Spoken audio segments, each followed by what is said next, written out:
Hi everyone.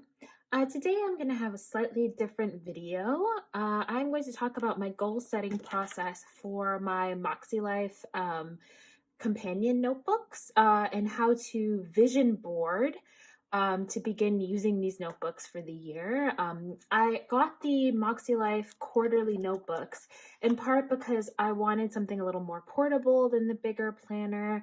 I also felt like having it broken up into quarters, this is sort of a really small notebook, would be more effective for me for my goal setting rather than having a huge planner, which can kind of feel overwhelming at times. So there are 3 steps that I went through to do my vision boarding in order to get my goals set for the first quarter, and I'll be running through those today. So what you'll need to do this is a notebook. I'm using an old EC notebook that I had laying around. Some sticky notes if you have them. You can also use scraps of paper if you don't have sticky notes. The instruction manual and goal setting manual that comes with the companion notebooks, this was included in the front, and it has goal setting steps and instructions, a lovely overview from Sierra. It also has the compass assessment, which will be a critical part of the steps that I'm walking through today, and there is a space in the back for you to set your annual goals in all of the areas in the compass assessment, as well as an additional space for you to actually put your vision board. So this is super crucial. And of course, you will also need a pen. So yeah, let's get started.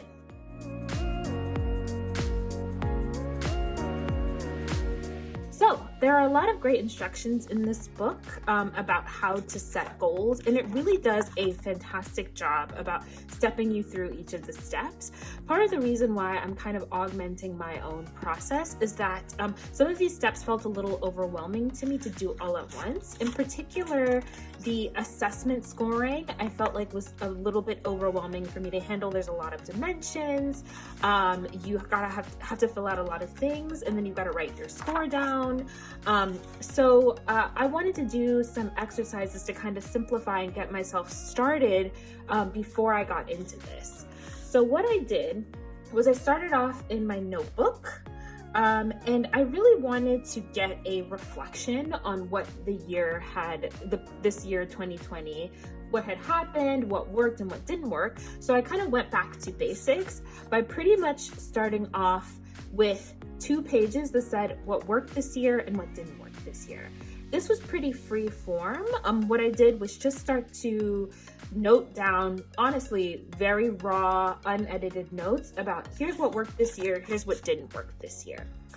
I started off doing this. It worked for me to be a little bit unstructured in this way, but I also realized that it could be helpful looking at all the dimensions that are in MakseLife to help structure it a different way. So I started off by saying what worked this year, what didn't work, drew these columns, and then outline them according to the MakseLife dimensions. I didn't include all of them here. I basically had to use a few pages, but I started to jot down what worked this year and what didn't work. So for example, in work, what worked this year? I took on a lot of projects. I felt like I was super busy. I didn't have a lot of time to do the things that I enjoyed. That didn't work. What worked this year? I got a lot of great projects done. I had some very impactful work that I got done. My stakeholders were very happy. So that's a work. Similarly for health and wellness, what worked this year? I took up cycling, which was great. I also started walking a lot more. What didn't work this year was really hard for me to stick to a routine. So I sort of listed all of these, what worked and what didn't work in each of these columns that are on the MakseLife compass. Again, the reason that I did this was it kind of helped me to be a little more reflective just off the bat without going straight into the assessment, and really sort of sitting down and thinking about each of the areas in my life, what worked and what didn't work. So after I did this, then I went to the assessment. The reason why I kept this kind of free form in here versus the specific assessment is that when you go to the assessment, it, let me flip through, it is very, very specific. So each of the dimensions are like, my basic needs are taken care of, I feel happy, fulfilled. These are very specific things that I have to score against. And I kind of wanted a space to just think originally, like organically, what worked and what didn't work without having the more focused scoring. But the scoring is super helpful because it also helps me think about things that I might have forgotten in the more general sort of top of mind listing. So what I did was I went through and marked off my scores for each of the dimensions. And the score that you have here, I sort of kept in mind, and I ended up writing it down in the life compass here. In the bigger planner, there are spaces each quarter to write down the scores, but I think you can just write them around here yourself. No big deal. Just so you can have a idea of what you were starting out with in the beginning of the year. Each of the quarterly notebooks, which we'll get to in a little bit, has a space for you to take the compass assessment at the end of the quarter, so you'll have an opportunity to compare these later on. So once I took the assessment, I'm moving on to the actual intention and goal setting phase.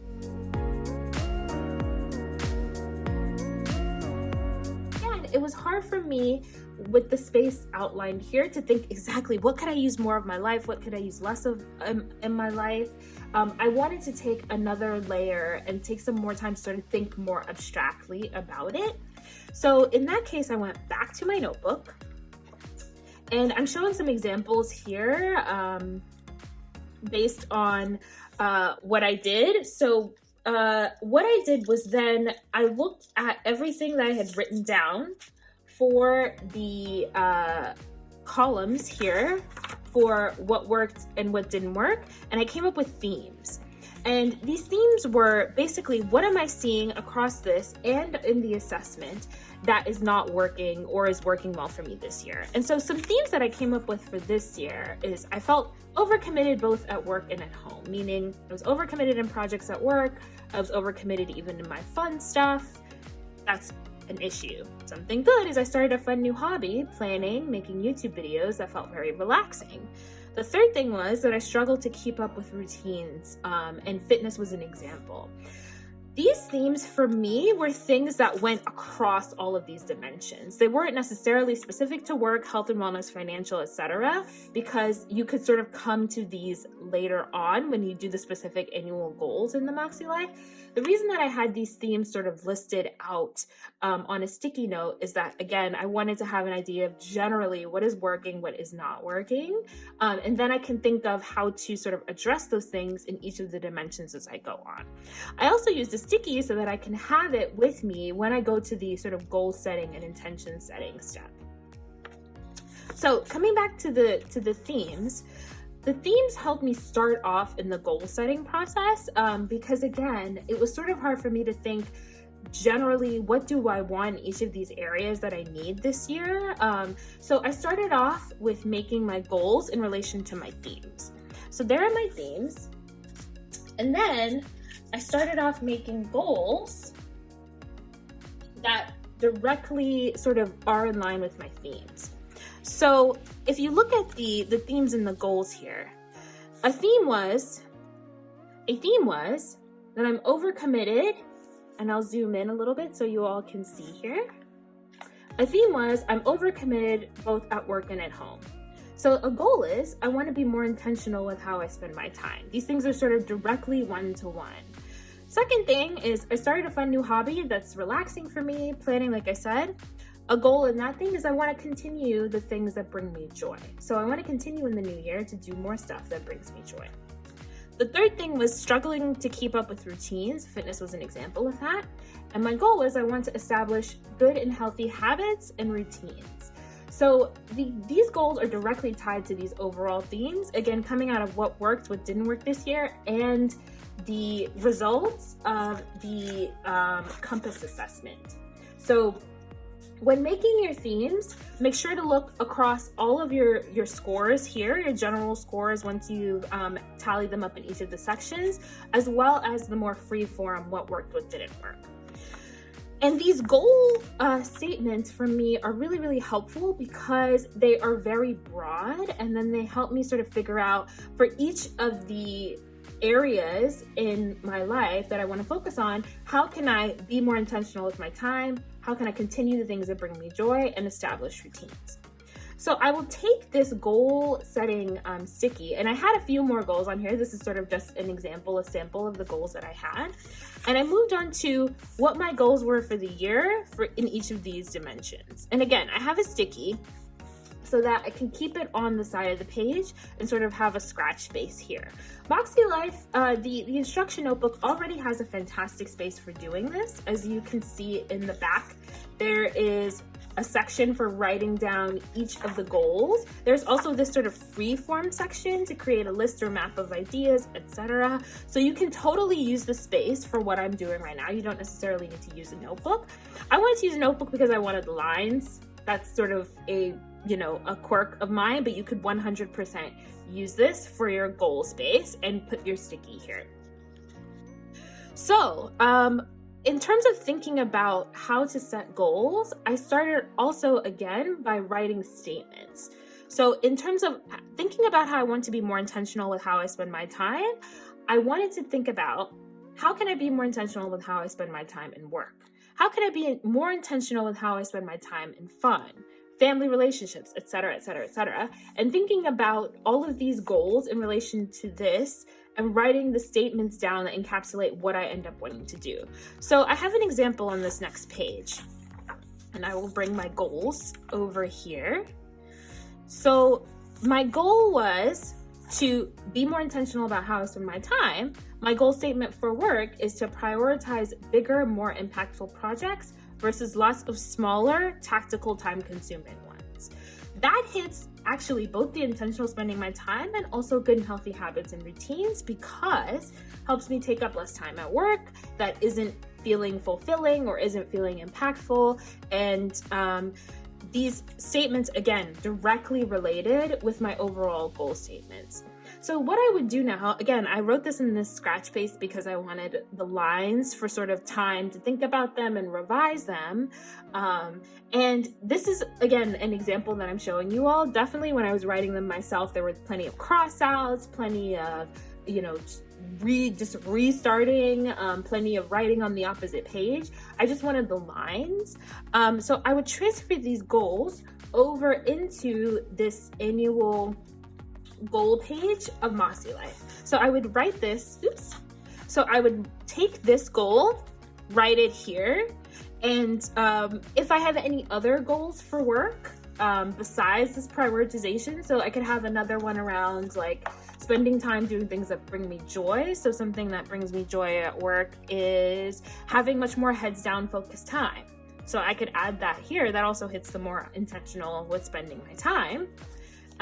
And write these goals here, and the focus would be being more intentional with how I spend my time.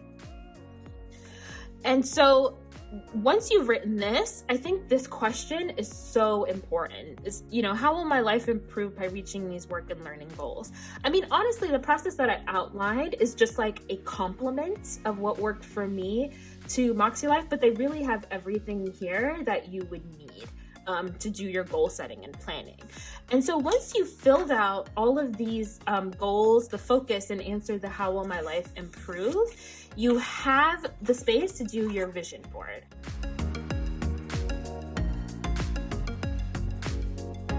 And your vision board, I'll just put away my notebook. Your vision board should really be a sort of visual description of your goals. So you can go back to your goal sticky, or you can go back to your goal statements that you've written in your annual goals in your MakseLife instruction manual, and draw, cut out things, print things if you have a printer that represent what this means for you. So like, I want to be more intentional with how I spend my time. I would print something out like me relaxing, or someone relaxing, or having more time to spend with my partner, or just napping. I love napping. When I am, well planned and everything is going well this week, I have no trouble taking a little nap It is amazing. So that would be something that would, be a vision for me in terms of being more intentional with how I spend my time. And once you have cut out things, to your heart's content, a lot of people like to make this a very artistic and creative space. You don't necessarily have to. You could just even write words that you want. So like intentionality, etc. I am still coming up with a word of the year, and I haven't really picked one yet. But I think, again, looking at goal statements, looking at the annual goals once written down in this planner, will help you come up with your word of the year. In fact, Sierra has a section for word of the year right down here that basically says, you reflect on the answers to these questions that you're doing more, you're doing less, you're giving yourself grace for, and what the word means to you. And I think, for me, I might even make my vision board just about this word if I want to sort of manifest it more. So if you're sort of feeling like me, a little bit daunted by how to start on your vision board and goal setting, here's a summary of a couple of tips that you can use. You can try just freeform writing what worked and what didn't work. That is the simplest thing ever, and it is really, for me, was a great place to start because I didn't have to think about how would I rate myself on this for the entire? It's just like, let me review my year, a time for reflection. If it works for you to do something a little more structured, you can separate what worked and what didn't work according to the dimensions in MakseLife. You can make up your own dimensions and then map them onto MakseLife later, but I felt like this freeform exercise really helped. Once you filled out the compass assessment in the instruction manual, then you can look for themes across. And these themes don't have to be, full sentences or anything. It can just be like, felt really stressed this year, was too tired to do, a lot of things that I wanted to do, felt really happy when I spent time outside. Like things like that can just come up really easily. And so you have them of like a general, this is what worked, this is what didn't work, this is what I want to focus on in the next year. And then honestly, the MakseLife Planner really does the rest for you. Once you have that stuff, you can head straight into your goal setting. Be sure to read these pages that are offered in the MakseLife and watch all of Sierra's videos and series on setting annual goals. They're really, really helpful if you're feeling stuck. You can definitely also use this free space. Like I said, I use my notebook because I wanted the lines, but once you have your annual goals, you are more than equipped to vision board, and you can make your vision board unique to you. I hope this was helpful for folks getting started with MakseLife Companion Notebooks. I'll be posting more plan with me's and more monthly goal setting, weekly goal setting with the Companion Notebooks once 2021 starts. So thanks for watching. If this is your first time, feel free to click like and subscribe, and I'll see you next time. Bye.